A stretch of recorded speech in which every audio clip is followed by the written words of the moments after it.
You may not know, we met 17, almost 18 years ago when I was a little chubby and cheerful contestant on American Idol. Look at me smiling. Oh yeah.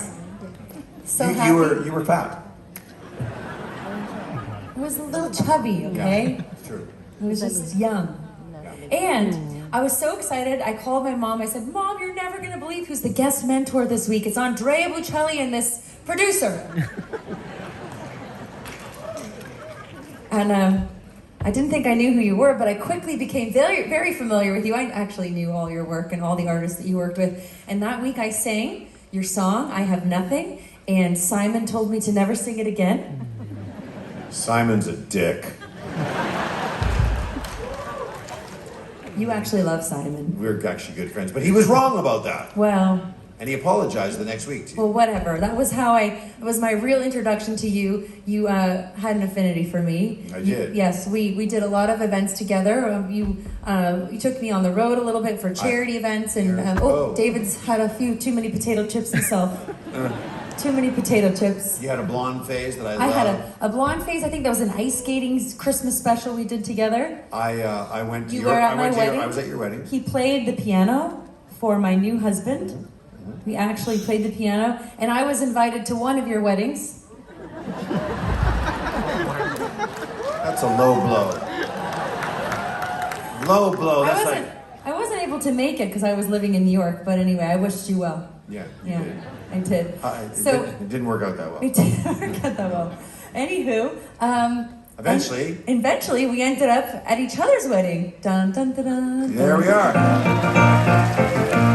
It's just crazy because we were friends and colleagues for a long time. That last song I just did was the first song I recorded as a professional recording artist. I got signed to RCA Records when I came off of Idol, and they called this guy to produce the album. The song. And I was so excited. I was born and raised in Los Angeles, so I got in my own car. I drove my own little old Honda Civic to your beautiful Malibu Palace. Which my ex-wife now owns. That's right. The house, not the car. I own the car. You own the car. That's right. That's my car. That palace sure was beautiful. Yeah, let me see. Oh, man. Wow.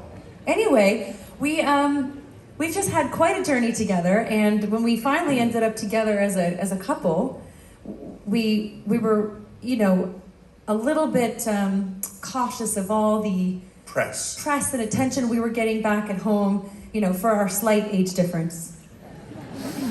And so we said no press. No press. No red carpets, no interviews, no shows, no nothing. I'm just going to be behind the scenes. And then a few years went by, and we had a pandemic. Before you knew it, we were doing shows together. We got asked to do this very silly show called The Masked Singer, which I don't think you guys have here. 3 people. 3 people have seen it. You don't know The Masked Singer, do you? Well, let me just tell you, it's a very silly show. They ask celebrities to dress up in these ridiculous costumes. In our case, he was the banana and I was the split. There we are. And you sing songs and they try to guess who's behind the costume. So anyway, the point is we said no 100 times, right? Yeah. And then we finally got talked into it. They said, you're going to have a great time. And we did have a great time. We did. We had so much fun. And yes, we started winning. We did. Oh, it was such a good feeling. And we're very competitive. Right. So we wanted to win. So we got to the finals. Now, I'm a record producer, okay? You are. I pick songs for a living, okay? I picked all the songs up to the finals. We got to the finals. I had picked every song. And then I... You know what happened? She picked the song. She said, I know the perfect song. Yes. I said, yeah, but I'm the one that picks the songs. And she went, no, I've got the one that's going to take us to the grand finale. Yes, and I said, I want to do a little nod to Broadway, some jazz hands, maybe a little tap number. And this is the song that got us kicked off the show.